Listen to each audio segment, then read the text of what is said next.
இன்று நாம் தியானிக்கப் போகிறது மனிதர்களின் இதயப் பிளவை பற்றித்தான்.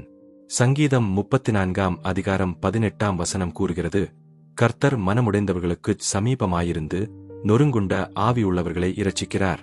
வேதத்தின்படி வேதனை, கவலை அல்லது ஏமாற்றத்தால் மனம் உடைந்தவர்களுக்கு தேவன் மிகவும் அருகில் இருக்கிறார். அவர்களை ஆறுதல் படுத்தி அவர்களின் காயங்களை குணமாக்க விரும்புகிறார். ஆனால் பல நேரங்களில் தேவன் நம்முடன் இருக்கிறார் என்பதை மறந்துவிட்டு கோபத்தில் ஒருவரை ஒருவர் காயப்படுத்தும் வார்த்தைகளை பேசுகிறோம். சண்டை சில நிமிடங்களை நீடித்தாலும் அந்த வார்த்தைகள் ஒரு இதயத்தை ஆழமாக உடைத்துவிடலாம். இதில் அதிகமாக பாதிக்கப்படுபவர்கள் திருமணமான தம்பதிகள். திருமணத்திற்கு முன் ஒருவரை ஒருவர் முழுமையாக அறிந்திருக்க முடியாது. திருமணத்திற்கு பிறகு குணாதிசயங்கள், பழக்க வழக்கங்கள், குடும்ப பின்னணிகள் ஆகியவை வெளிப்படும்போது கருத்து வேறுபாடுகள் உருவாகின்றன. அதோடு பெற்றோரின் அதிகப்படியான தலையீடும் பிரச்சனைகளை பெரிதாக்குகிறது. 1000 காரணங்கள் இருந்தாலும் ஒரு கேள்விக்கு கணவன் மனைவி இருவரும் பதில் சொல்ல வேண்டும். தேவனின் சந்நிதியில் இன்பத்திலும் துன்பத்திலும் இவரை பற்றிக் கொள்வேன் என்று ஏன் வாக்கு கொடுத்தீர்கள்? அந்த வாக்குறுதி உண்மையானதென்றால் மன்னிக்கவும் ஏற்றுக்கொள்ளவும் ஏன் மனம் வரவில்லை? யார் முதலில் பேசினார்கள் என்பது முக்கியமல்ல, சண்டையை நிறுத்தாமல் தொடர்ந்ததிலும் நமக்கும் பங்கு உண்டு. ஆகவே உடைந்த உறவுகளை சீர்செய்ய முதலில் நமது தவறுகளையும் பொறுமையின்மையையும் ஒப்புக்கொள்ள வேண்டும்.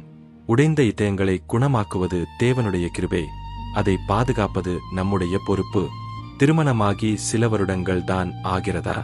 உங்களுக்குள் இருக்கும் வேற்றுமையால் தினமும் சண்டையா?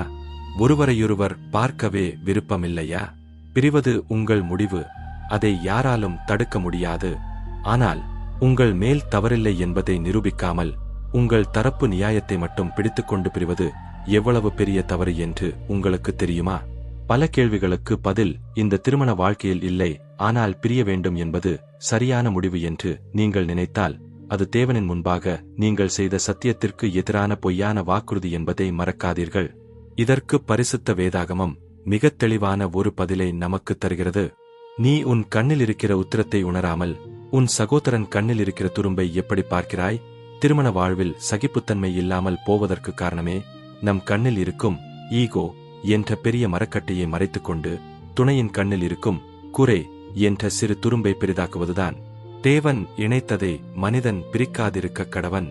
நீங்கள் நீதிமன்றத்தில் காகிதங்களை மதித்து சாத்தானை மகிழ்விக்கப் போகிறீர்களா?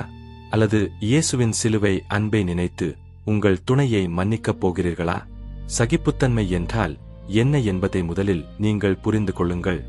அன்னை தெரசாவிடம் ஒருமுறை ஒரு நிருபர் கேட்டார், வயதானவர்களின் மலங்களை நீங்கள் சுத்தம் செய்கிறீர்கள், அவர்களை குளிப்பாட்டுகிறீர்கள், அவர்கள் எச்சிலை துடைக்கிறீர்கள், இதை உங்களால் எப்படி சகித்துக் கொள்ள முடிகிறது என்று. அதற்கு அன்னை, நான் அவர்களை மனிதர்களாக பார்க்கவில்லை, காயப்பட்ட இறைவனாக பார்க்கிறேன் என்றார்.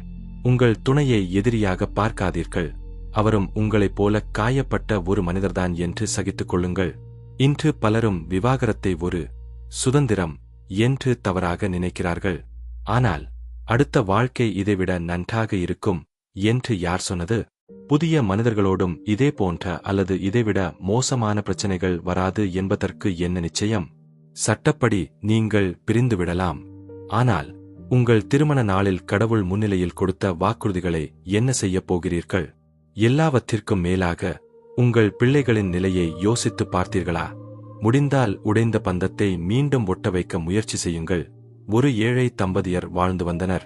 ஒருநாள் மாலை கண்ணாடி முன் நின்று தன் நீண்ட கூந்தலை வாரிக்கொண்டிருந்த மனைவி மெதுவாக கேட்டாள், என் முடி மிகவும் சிக்கிக் கொள்கிறது, ஒரு நல்ல சீப்பு இருந்தால் நன்றாக இருக்கும். கணவன் அவளை பார்த்து, தன்னிடம் பணம் இல்லை என்றான். அது மட்டும் அல்ல, அவனுடைய உடைந்த கை கடிகாரத்தை கூட சரி செய்ய அவனிடம் பணம் இல்லாமல் தவிப்பதாக கூறினான். அவளது ஆசை பெரியதல்ல, இருந்தும் அவள் அமைதியாக இருந்தாள். கணவனும் அந்த இரவு அவன் தூங்கவில்லை. தனது மனைவியின் சிறிய ஆசையை கூட நிறைவேற்ற முடியாததை நினைத்து அவன் மனம் உடைந்தது. மறுநாள் கணவன் வேலை முடிந்து வீடு திரும்பிக் கொண்டிருந்தபோது ஒரு கடையின் கண்ணாடியில் அழகான சீப்பு ஒன்று அவன் கண்களில் பட்டது. அவன் நின்றான். சில நொடிகள் அதை பார்த்து கொண்டிருந்தான். பிறகு தனது கையில் இருந்த பழைய கடிகாரத்தை பார்த்தான். அது அவனது தந்தை நினைவாக அவன் வைத்திருக்கும் பொருள். அவன் மிகவும் நேசித்த பொக்கிஷம். ஆனால் அவன் மனதில் ஒரு எண்ணம் வந்தது. என் கடிகாரத்தை விட என் மனைவியின் புன்னகை விலைமதிப்பானது. அவன் கடிகாரத்தை விற்றான். அந்த பணத்தில் அந்த அழகான சீப்பை வாங்கினான். மனைவி அதை பார்த்து மகிழப் போகும் தருணத்தை நினைத்து அவன் இதயம் ஆனந்தத்தால் நிரம்பியது. அன்று அவன் வீட்டிற்குள் ஓடி வந்தான். கண்ணே, உனக்காக ஒன்று வாங்கி வந்திருக்கிறேன் என்று மகிழ்ச்சியுடன் கூறினான்.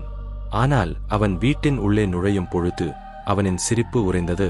அவனது மனைவி அவளது நீண்ட கூந்தலை வெட்டியிருந்தாள். அவளது தலைமுடி தோள்பட்டை அளவுக்கு கூட இல்லை. கணவனின் கண்கள் கலங்கின. உன் முடி என்ன ஆனது? மனைவி புன்னகையுடன் ஒரு சிறிய பெட்டியை அவன் கையில் வைத்தாள். அது வேறொன்றுமல்ல, அவள் அவனுக்காக வாங்கிய புதிய கை கடிகாரம். அவள் அவளின் நீண்ட கூந்தலை வெட்டி அதிலிருந்து அவனுக்காக அந்த கடிகாரத்தை வாங்கியிருந்தாள். அவன் கண்கள் கண்ணீரால் நிறைந்தன. இருவரும் தங்களிடம் இருந்த மிக விலையுயர்ந்ததை இழந்திருந்தார்கள். ஆனால் ஒருவரை ஒருவர் இழக்கவில்லை. உண்மையான அன்பு என்பது நமக்கு இருப்பதை கொடுப்பதல்ல, நாம் மிகவும் நேசிப்பதை கூட தியாகம் செய்ய தயாராக இருப்பதுதான். அவர்கள் நினைத்திருந்தால் கடினமான வார்த்தைகளை பேசியிருக்கலாம். ஆனால் அவர்கள் அதை செய்யவில்லை. மோனம் என்னும் புத்தி கூர்மையால் யோசித்தார்கள். அவர்கள் அவர்களுக்காக வாழவில்லை. காரணம், அவர்கள் தேவனின் வார்த்தையின்படி ஓர் உடலாய் யோசித்தார்கள். அன்பானவர்களே, திருமணம் என்பது விளையாட்டல்ல, அது இரண்டு இதயங்களின் நம்பிக்கை. திருமண முறிவுகளுக்கு பெற்றோர்களின் அதிகப்படியான தலையீடும் ஒரு முக்கிய காரணம் ஆகும். கணவனின் பெற்றோர்கள் மருமகளை தங்கள் குடும்ப வழக்கப்படி மாற்ற கட்டாயப்படுத்துவதும், மனைவியின் பெற்றோர்கள் மகளின் குடும்ப விஷயங்களில் தேவையின்றி தலையிட்டு ஆலோசனைகள் வழங்குவதும் புதிய தம்பதியரின் சுயாதிபத்தியத்தை பாதிக்கின்றன. ஆதியாகமம் 2:24 இதிநிமித்தம் மனிதன் தன் தகப்பனையும் தன் தாயையும் விட்டு தன் மனைவியோடே இசைந்திருப்பான், அவர்கள் இருவரும் ஒரே மாம்சமாயிருப்பார்கள். இந்த வசனத்தின் உண்மையான அர்த்தம் என்ன தெரியுமா? பெற்றோரை அனாதையாக கைவிடுவது அல்ல, மாறாக திருமணத்திற்கு பிறகு பெற்றோரின் அதிகப்படியான தலையீடுகளிலிருந்து தம்பதியர் தங்களை விடுவித்துக் கொள்ள வேண்டும் என்பதாகும். திருமணத்திற்கு பிறகு கணவனுக்கும் மனைவிக்கும் இடையே எந்த ஒரு நபரும் வரக்கூடாது. அவர்கள் இருவரும் தனித்தனி நபர்கள் அல்ல, ஒரே மாம்சம். இதை அவரவர்களுடைய பெற்றோர்கள் புரிந்து கொள்ள வேண்டும். ஆனால் உங்கள் குடும்ப இரகசியங்களை அவர்களிடம் கொட்டி உங்கள் துணையை அவர்களுக்கு முன்னால் அசிங்கப்படுத்துவது அப்பட்டமான துரோகம். நீங்கள் இருவரும் தனித்தனி மனிதர்கள் அல்ல, ஒரே சரீரம். உங்களுக்குள் இருக்கும் ரகசியங்களை அடுத்தவர் கைகளில் ஒப்படைத்து உங்கள் வாழ்க்கையை நீங்களே நடுத்தெருவில் ஏலம் போடாதீர்கள். உங்கள் மனசாட்சியை கேளுங்கள். நான் தான் சரி, என் கௌரவம் முக்கியம் என்ற உங்களின் அசிங்கமான பிடிவாதத்தை இன்றோடு கைவிடுங்கள். உங்கள் துணையிடம் தோற்று போவதில் எந்த அவமானமும் இல்லை. உங்கள் ஈகோ ஜெயித்து உங்கள் குடும்பம் தோற்பதை விடவா உங்கள் கௌரவம் பெரியது? உங்கள் சுயநலமான கோபத்தால் உங்கள் பிள்ளைகளின் எதிர்காலத்தை சிதைக்காதீர்கள். இருவரின் அன்பும் அவர்களுக்கு கிடைக்க வேண்டியது அவர்களின் பிறப்புரிமை. அவர்களை அனாதைகளாக மாற்ற உங்களுக்கு எந்த உரிமையும் இல்லை. அன்னை தெரசா போல உங்களை நோக்கிய அவமானங்களையும் வடுக்களையும் சகித்துக் கொள்ளுங்கள். கிறிஸ்து சிலுவையில் நம்மை மன்னித்தது போல நீங்களும் உங்கள் துணையை முழு மனதோடு மன்னியுங்கள். விவாகரத்து என்பது ஒருபோதும் தீர்வல்ல, அது உங்கள் வாழ்க்கையை நீங்களே உயிரோடு பல்லாயிரம் துண்டுகளாக கிழித்தெறியும் சாத்தானின் கொடூரமான சதி. உங்கள் துணையின் கைகளை பற்றிக் கொள்ளுங்கள். உங்கள் ஈகோவை தூக்கி எறிந்துவிட்டு இன்று ஒரு புதிய ஆன்மீக தொடக்கத்தை ஏற்படுத்துங்கள். உடைந்த இதயங்களை தேவன் மாற்றுவார். தம்பதியர் மீண்டும் இணைய உருக்கமாக இப்பொழுது ஜெபிப்போமா? அன்புள்ள பரமபிதாவே, திருமண பந்தத்தை ஏற்படுத்திய எங்கள் ஜீவனுள்ள இறைவா, இன்று பிரிவின் விளிம்பில் நின்று இதயங்கள் முற்றிலும் மரத்துப்போய் இரக்கமில்லாமல் தவிக்கும் தம்பதியருக்காக நாங்கள் கண்ணீரோடு ஜெபிக்கிறோம். இயேசுவே, இவர்களுடைய இருதயம் கல் நெஞ்சாக மாறிவிட்டது. ஒருவரையொருவர் மன்னிக்க மனமில்லாமல், சகிப்புத்தன்மை இல்லாமல், ஈகோ என்ற இருளில் இவர்கள் தத்தளிக்கிறார்கள். ஆண்டவரே, எசேக்கியேல் 36:26 அவர்களுடைய உடலிலிருந்து கல்லான இருதயத்தை எடுத்து போட்டு சதையான இருதயத்தை அவர்களுக்கு தருவேன் என்ற வார்த்தையின்படி இப்போதே இவர்களின் கடினமான இதயங்களை தொடுவீராக. ஆண்டவரே, இவர்கள் திருமண நாளில் உம்முடைய பலிபீடத்தின் முன்னும் சாட்சிகள் முன்னும் எடுத்த புனிதமான வாக்குறுதிகளை இவர்களுக்கு நினைவூட்டுவீராக. சாத்தான் இவர்களின் மனதில் விதைத்திருக்கும் பழிவாங்கும் எண்ணங்கள், கசப்புகள், கோபங்கள் மற்றும் வன்மங்கள் யாவும் இயேசுவின் நாமத்தினாலே இப்போதே சுட்டெரிக்கப்படுவதாக. இவர்களின் குடும்பத்தை பிரிக்கத் துடிக்கும் அந்தகார ஆவிகள் இப்போதே முறிந்து போவதாக. சிலுவையில் உம்மை குத்தியவர்களையே, பிதாவே, இவர்களுக்கு மன்னியும் என்று நீர் மன்னித்தீரே. அந்த உன்னதமான மன்னிக்கக்கூடிய தெய்வீக அன்பை கணவனுக்கும் மனைவிக்கும் தாரும். நான் தான் சரி என்ற பிடிவாதத்தை உடைத்து ஒருவரையொருவர் பார்த்து என்னை மன்னித்துவிடு என்று முழங்காலிட்டு அழக்கூடிய தாழ்மையின் ஆவியை இவர்களுக்குள் ஊற்றுவீராக. இருதரப்பு பெற்றோர்களின் தேவையற்ற தலையீடுகளிலிருந்தும் தூண்டுதல்களிலிருந்தும் இவர்களை பாதுகாத்து இவர்கள் இருவரும் ஒரே மாம்சமாக ஒரு புதிய உடன்படிக்கையாக இணைந்து வாழ வழிவகுப்பீராக. இவர்களின் சுயநலத்தால் காயப்பட்டு கிடக்கும் பிள்ளைகளின் கண்ணீரை இந்த தம்பதியர் பார்க்கும்படி இவர்களின் மனக்கங்களை திறந்தருளும். குடும்பங்களை உடைப்பது சாத்தானின் வேலை, ஒன்று சேர்ப்பது உம்முடைய மகிமை தகப்பனே. இந்த உடைந்த குடும்பத்தை உம்முடைய கைகளில் ஒப்புவிக்கிறோம்.